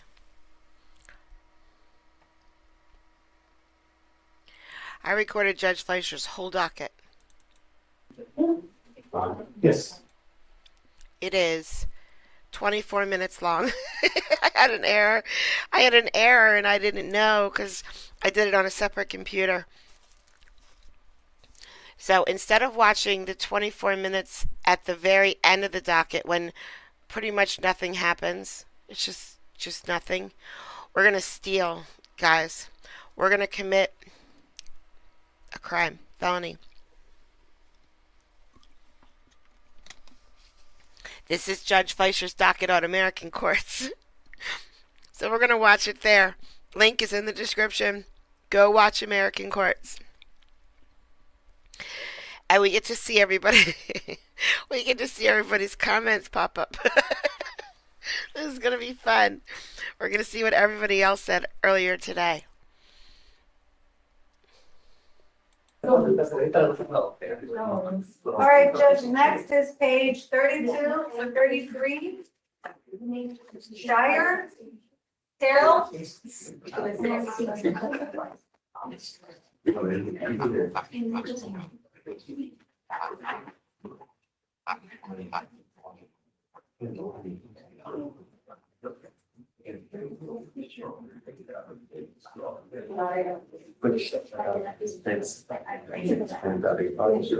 Is it Scherer? Yes, sir. Mr. Scherer, you're charged with 2 cases. You're charged with terroristic threat of a family or a household member. On that case, you're facing up to a year in jail and or a $4,000 fine. You're also charged with criminal mischief. Absolutely. On that case, you're facing up to 6 months in jail and or a $2,000 fine. We're going to do probable cause. You have the right to remain silent. Anything you say can and will be used against you. You have the right to have an attorney present. If you cannot afford one, one will be appointed to you, sir. Yes, Judge. On September 28th, 2023, officers were dispatched to a residence in Harris County, Texas, where the officers met with the complainant, who stated the defendant was upset because his brother was kicking him out of the house. The defendant became angry and stormed out of the house, and the complainant locked the door behind the defendant. The defendant then began striking the door with his feet, cracking the wood on the lower part of the door and damaging an alarm sensor. The complainant stated the door is valued at $200 and the alarm sensor is valued at $25. Okay. The complainant stated that while she was calling 911, the defendant yelled at her through the door that he was going to slit y'all's throats, and the complainant stated she was in fear for her safety. Mr. Scherer, I'm going to find that there's probable cause to go forward with the case. I'm glad you made it. It took a while, but we got you here. Yes, sir. Stay. Don't take off again. Louisiana. Listen, you've gotten 3 PR bonds. If you take flight again, it's not going to go well. Yes, sir. Let me give you a lawyer today, try to work things out, but don't take off again. It's not going to go well. So I can go back to Louisiana? Well, hold on a second. So your case is 515 days old. It's extremely old. We usually set cases for trial at 180. So let's see what we can do. Let me get you a lawyer today. Tell me about contact with the brother. We're still talking. There's No, Miko. not you, talking to him. Let me see if a RIP has been performed, Your Honor. So looks like the lab group performed it back in October of 2023. And Do you want to see if you can perhaps get that done today? I can try to get another one done because that has been. Yeah, all right, so let me do this. I already have an affidavit. What I'm gonna do is I'm gonna have you just take a seat for me in the jury box. Let me find you a lawyer here momentarily, and then we'll get back, all right? Don't leave. Yeah. Yes. Eddie left. No, he didn't leave.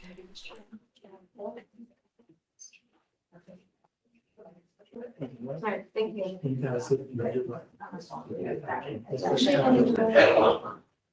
Mr.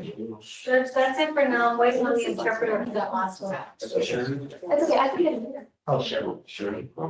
That's Miko is very unwell. Very, very, very unwell each.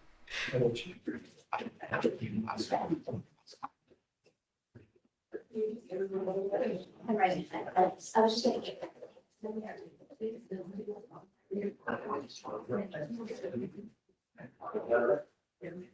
Mr. Enrique Rodriguez failed to go and to pretrial service and pick up the portable device. Is Mr. Rodriguez here now? Yes, sir. He's here, Judge. Mr. Rodriguez, come forward, please. I think he was supposed to get it by 1:13:25. You don't have the devices we ordered you to do? No, sir. I have a letter from the State Department of Transportation in Austin saying I am No. to drive a car, so I figured I didn't have to get it. So I can't drive. I didn't know. After I said I can't drive, why should I get it? And then Because I ordered you to get it. And now I'm revoking your bond and I'm putting you in jail because you've been a whole month without having it. You decide on your own?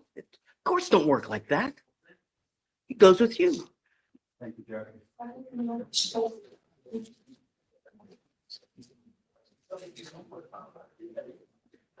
Don't send him down, please. Deputy Rand, don't send him down. Don't send him Are down. you ready for the Spanish arraignment? Yeah. All right. Page 25, Montez, come on up.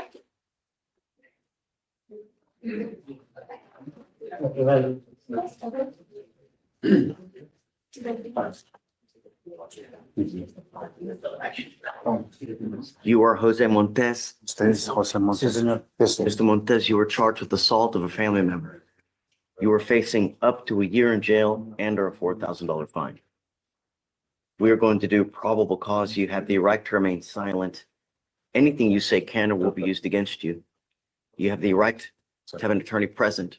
If you cannot afford one, one will be appointed to you, sir. Si no tienes el dinero Yes, para sir. contratar, no te pueden dar On una February decisión. 16th, El 16 de 2025, de 2025. officers were dispatched Los oficiales to an fueron assault una call llamada de in una Harris County, agresión Texas. aquí en el condado de Upon Harris. arrival, Cuando llegaron, the officer los met with the complainant, oficiales hablaron con who el stated that the quejante defendant que dijo is que el her husband acusado of es su 5 years. esposo de 5 años. The complainant and the defendant got into an argument over their children, Empezaron a and the discutir sobre defendant los struck the niños, complainant in the y nose, usted le pegó causing en pain. la nariz, causándole The dolor. officer observed a cut El on the oficial complainant's nose observó que tenía una and blood on her cortada en la cheeks. nariz y sangre en la quijada. Con los Mr. Montes, I'm going to machetes find that there's probable cause to go forward with your case. y los fundados para ir adelante con este caso.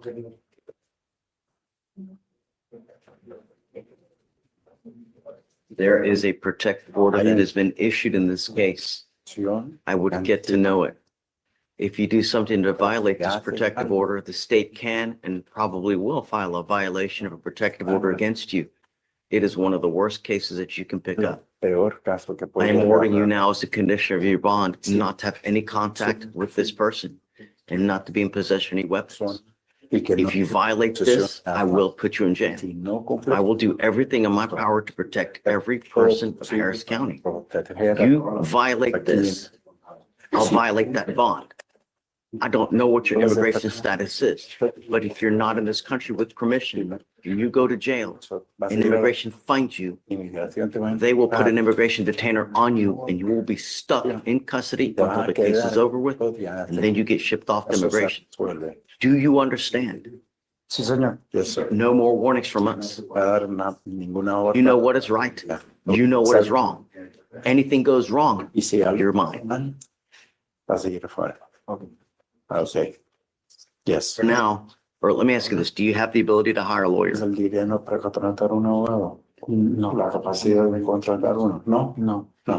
I can have you fill out an application. I will take a look to see whether you qualify for an appointed lawyer. For now, Deputy Echegoan will give you an application. We'll have you sign a receipt with Victoria.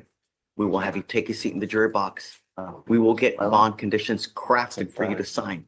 Do not leave until you sign them, otherwise a warrant issues. You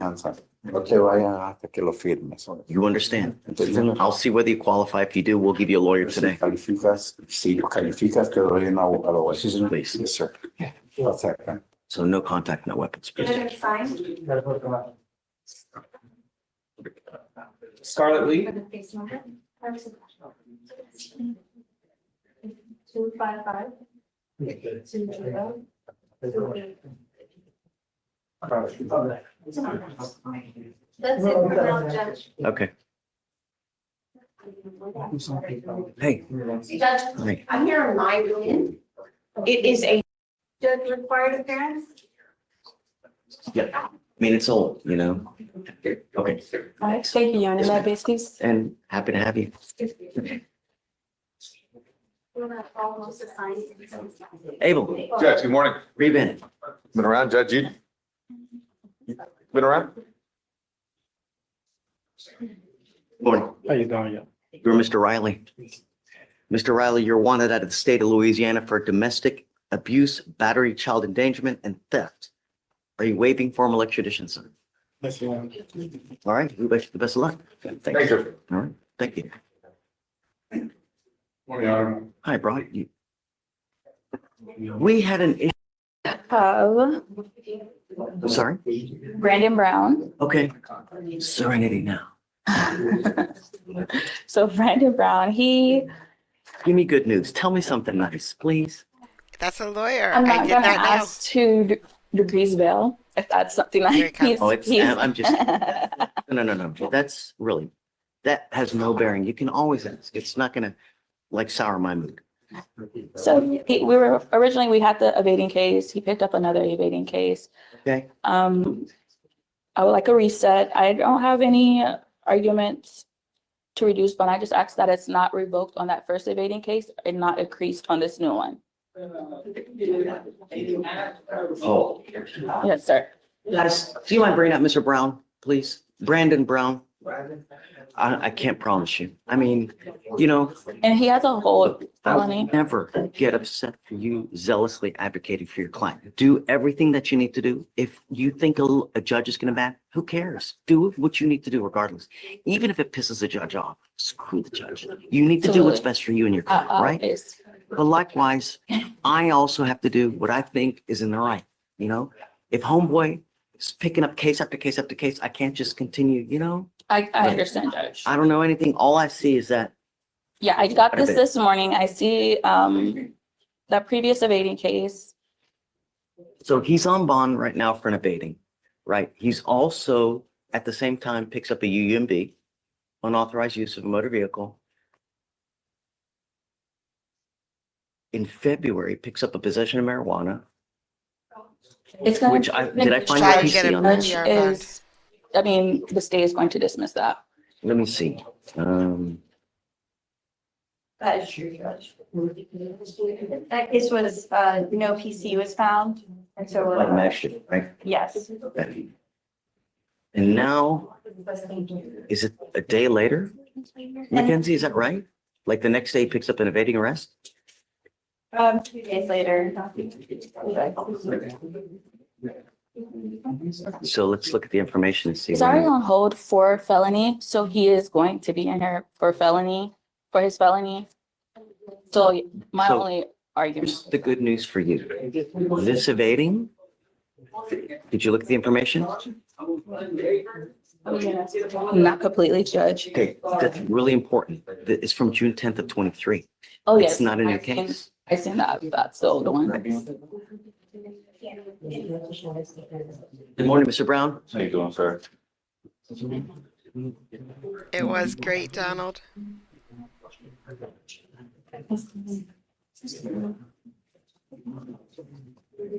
Mackenzie, do you want anything? No, Judge, we would just like that he maintained the surety bond on both evadings. On the one that was just filed, he has made bond on that one. Okay. And they gave him a PR bond on that one. So it looks like the magistrate gave him a PR bond on that one, but he did not get a PR bond on the first evading case.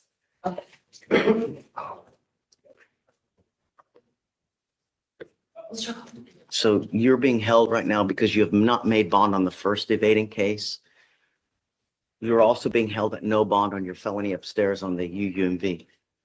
Does he have a valid license? Checking right now. Gives away, as in cooks.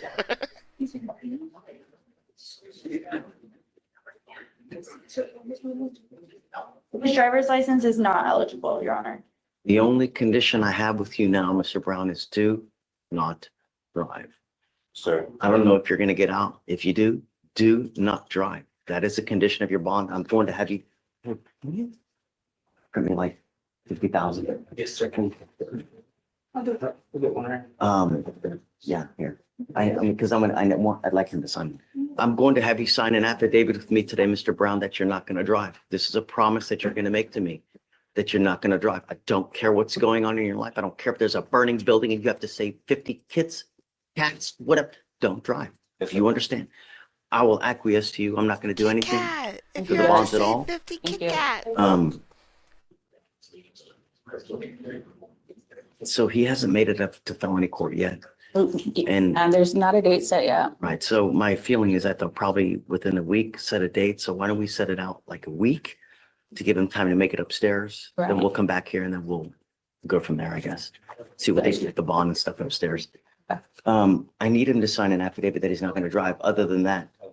Okay, so just, Mr. Brown, Yes, sir. be good, man. We're not asking for much, you know? Yes, sir. Really? Okay, thanks. Judge. So just hang tight. As soon as we get back with him, I'll have him sign. Okay, Okay. and I have one more. Okay, This is Dedrick Addison for his arraignment. okay. He's here. Mr. Addison, come up.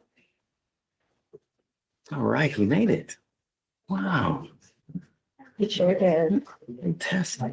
Do you have an offer on this case, Mackenzie? Not yet.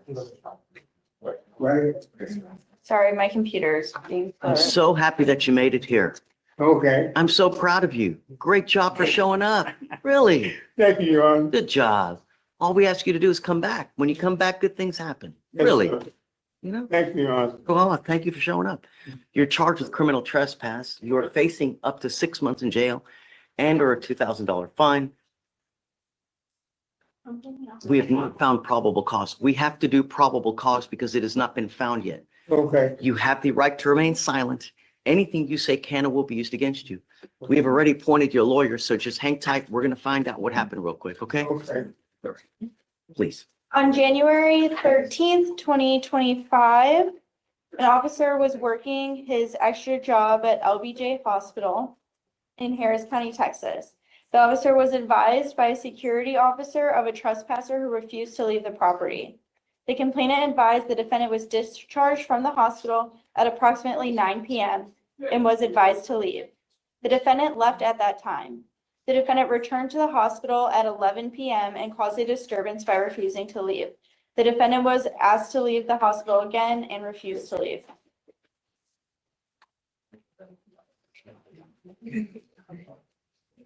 So he goes to the hospital the first time.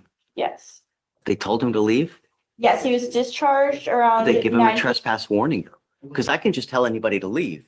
But if I'm trespassing them, that's something different, you know? The summary does not say that it was a trespass warning. It just said he was Just totally. Ask him to leave. Okay. You're not telling him not to come back. Did they tell him that he couldn't come back? Because that's a big difference.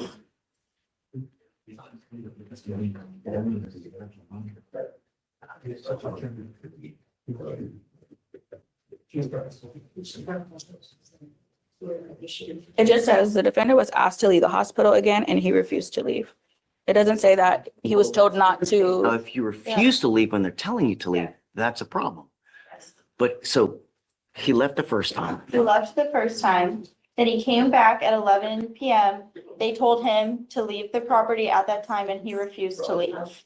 Yeah, that's a problem. And then obviously, did the cops get there and then they arrest him? I don't know. There's no discovery yet. There's no body cam or dash cam footage to review yet. What hospital is this? The Lyndon B. Okay. Johnson Hospital, yes. Okay. Mr. Addison, I'm going to find that there's enough probable cause to go forward. The only thing I'm going to ask you is please do not go back to LBJ Hospital. Okay, If you go back to the hospital, they're going to try to have you arrested again. okay, You need to find a new one. okay. And when you go, be nice. Yes, sir. You know? Yes, sir. Being nice and being patient goes really a long way, you know? Yes, sir. We've given you a lawyer. The only other thing I'm asking you to do is stay in contact with her, and she will tell you when you have to come back, if you have to come back, okay? Okay. Just stay in touch with her and everything will go well, Yes, okay? And just don't go back. Yes, sir. Do you mind filing that, please? Yes, sir. Okay, so whatever you guys need, we'll just give you a reset. We'll waive the appearance and then you're good. Better wait, but it's okay. Thank you, Judge. You want to do what? I'll talk to you in a second. Okay. Yeah. So I have Lori assigned to the case. I'm just stepping in for Lori today. Okay, got it. Okay, great. Thanks. All right, guys, we made it to the end.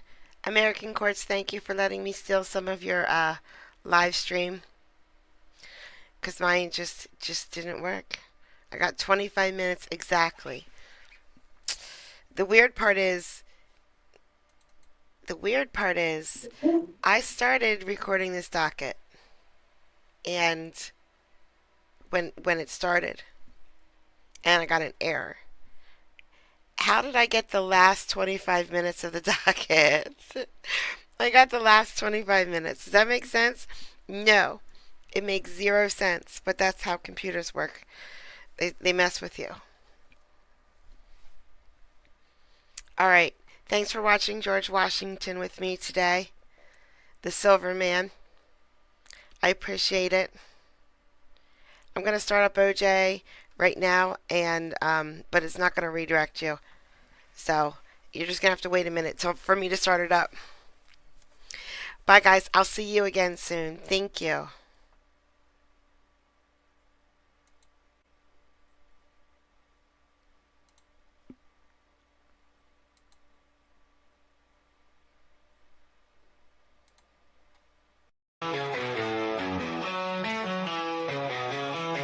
Got these lights that goes digital dreams through the screen, her blue eyes gleam.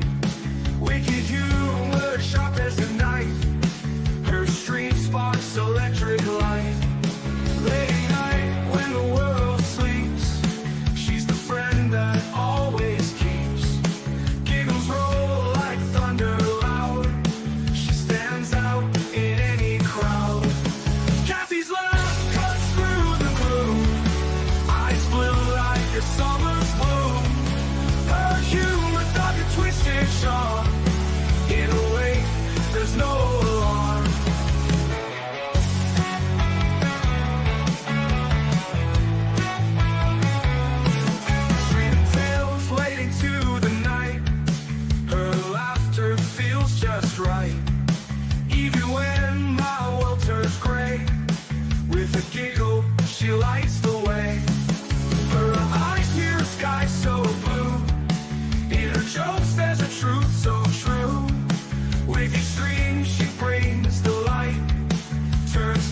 turns gray.